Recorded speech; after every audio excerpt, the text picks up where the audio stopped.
If you're born after 2009, good luck ever getting a job. Anybody, babies being born right now, you're never going to get a job. Ever. Do not bring a child into this world at this rate because they're never going to get employed. You know why? Because every job you need work experience. But to get a job that has that work experience that you need, that job also needs work experience.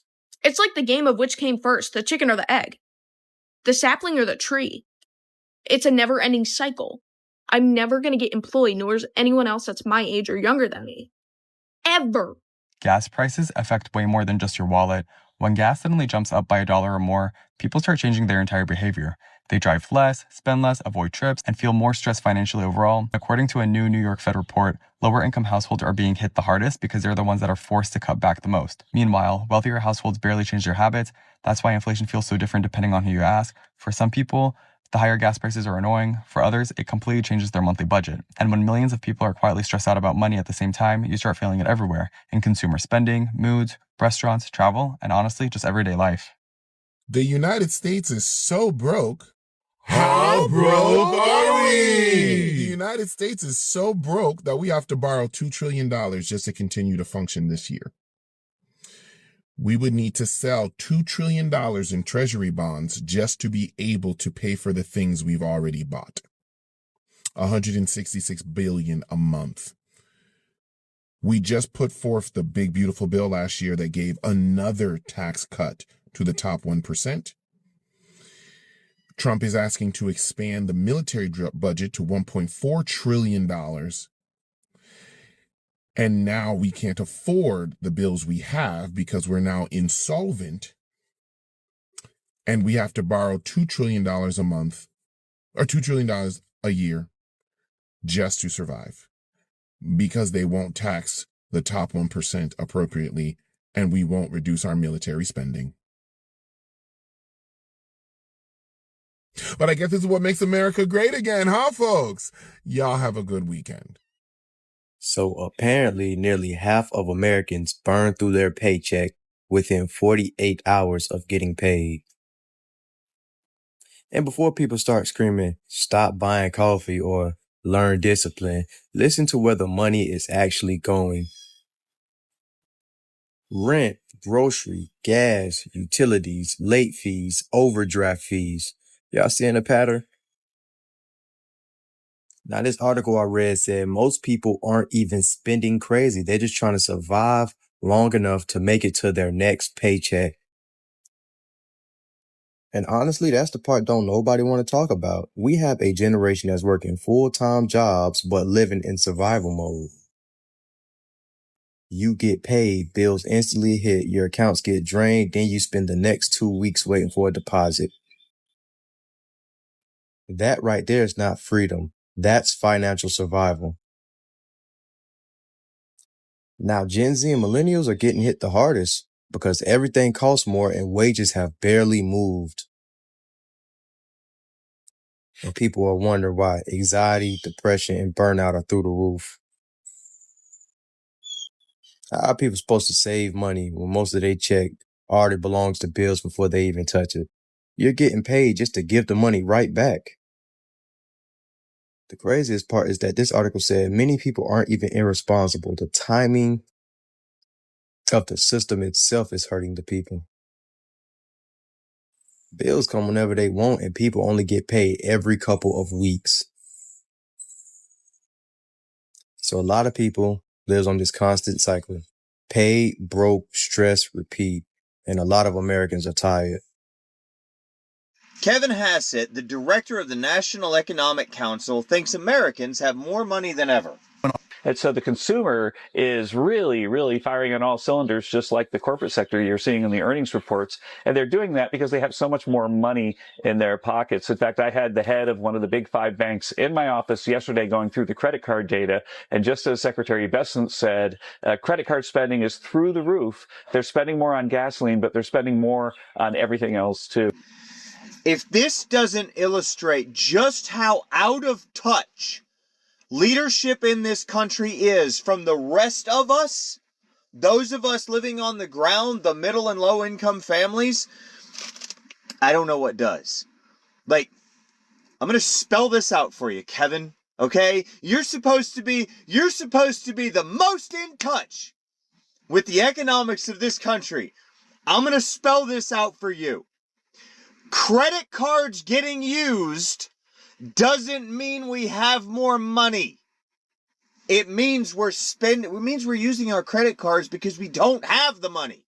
This, if I had the money, I wouldn't be using my credit card, would I? No, I wouldn't. But because the wealthy use debt as a tool to get richer and not have to pay taxes while doing it, I guess they think we do the same thing? No, we don't have the money. We don't have the revenue for that. Okay? We don't. Most people don't. Probably a whole slew of people watching this video that just went, using debt to make more money. How does that work? Go look it up. It's a fascinating subject, but it is absolutely how the ultra wealthy, the wealthy and the ultra wealthy, it's how they don't pay taxes. It's how they create their net worth. Basically, they have all this stock, right? Or they have assets that they can't use to buy things, right? They've got companies, they've got whatever. And then they go to the bank, they need money, they go to the bank and they take a loan against that stock or against those assets. And then they use that money from the loan to invest or whatever they do in order to make more money. And then they pay the loan off. But now they've got this capital, and it's just this weird little cycle that they figured out how to do so that they can make as much money as possible without ever paying a dime. And the fact that our leadership thinks that credit card usage means that we have more money, means that they're looking at it through the lens of people that use that system to create wealth. You have to have wealth in some form in order to use that system. Most of us, if we're using our credit card more than we were before, it's because we don't have money. It's because we don't have money. The average American doesn't want debt. They don't want to use their credit card. They don't. That shit is crippling for us.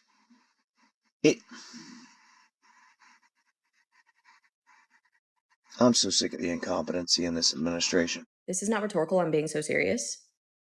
If the price of everything keeps going up, and our salaries keep staying the same, what's going to happen?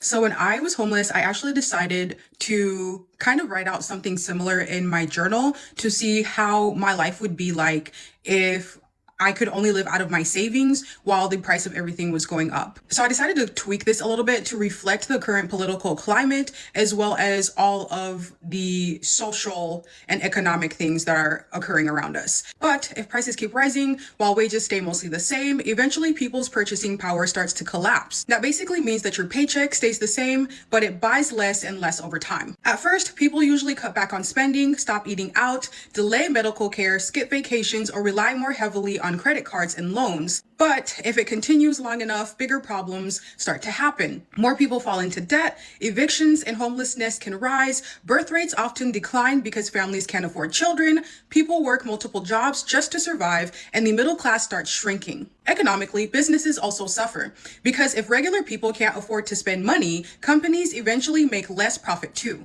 That's why prolonged inflation without wage growth becomes dangerous. It creates a cycle where essentials become more expensive, people struggle financially, spending slows, economic stress increases, as well as social and political tensions often rise alongside it. Historically, when this gap becomes severe, governments usually try some combination of raising wages, lowering interest rates, stimulus programs, subsidies, tax adjustments, price controls, or expanding social assistance.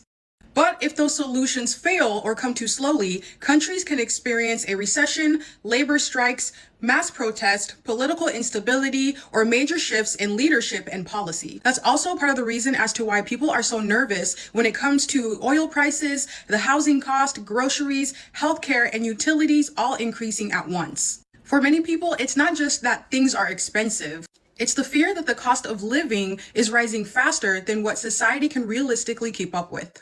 The economy is booming. That's what they keep telling us. Record stock market, low unemployment, steady growth, and yet 111 million Americans cannot afford to pay off their credit card balance this month. 40% of adults in this country are trapped in debt they cannot escape. The average interest rate is 23%. Some are paying up to 36%. That is freaking criminal. Think about that for a second. You could walk into a bank and get a personal loan for half the rate. You could refinance, consolidate, cut your payment in half, but millions of people are not doing that because they cannot. They don't qualify. They don't have the options. The credit card is the last line of defense between them and the grocery bill. That is not consumer confidence. That is not a strong economy. That is survival. We have been told for years that things are getting better, that inflation is under control, the wages are catching up, that the worst is behind us. But ask the family putting groceries on a credit card at 23% interest. Ask the parent choosing between the electric bill and a prescription. Ask the worker who got a 3% raise while rent went up 15%. The numbers on the screen and the numbers in the bank account are telling two completely different stories. And here's the part nobody wants to say out loud. This is not one administration's fault. It is not one party's fault. This has been building for decades. Wages stayed flat. Costs kept climbing. Credit card companies kept doubling their profit margins. A financial system was quietly redesigned to take more from the people who can least afford to give it. And we can argue all day about who made it worse and who made it better, but the real question is simple. Who's actually going to fix it? Because at least at this point, 111 million Americans cannot keep waiting. And to all the mothers out there carrying families through all of it, holding households together while the system keeps getting heavier, happy Mother's Day.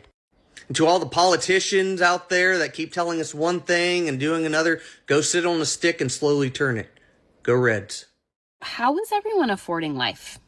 Oh, the majority of us aren't. But you're not alone. I'm not alone. There's millions of us. I mean, the numbers prove it. 64% of people are living paycheck to paycheck. Credit card debt is at an all-time high, over $1.2 trillion.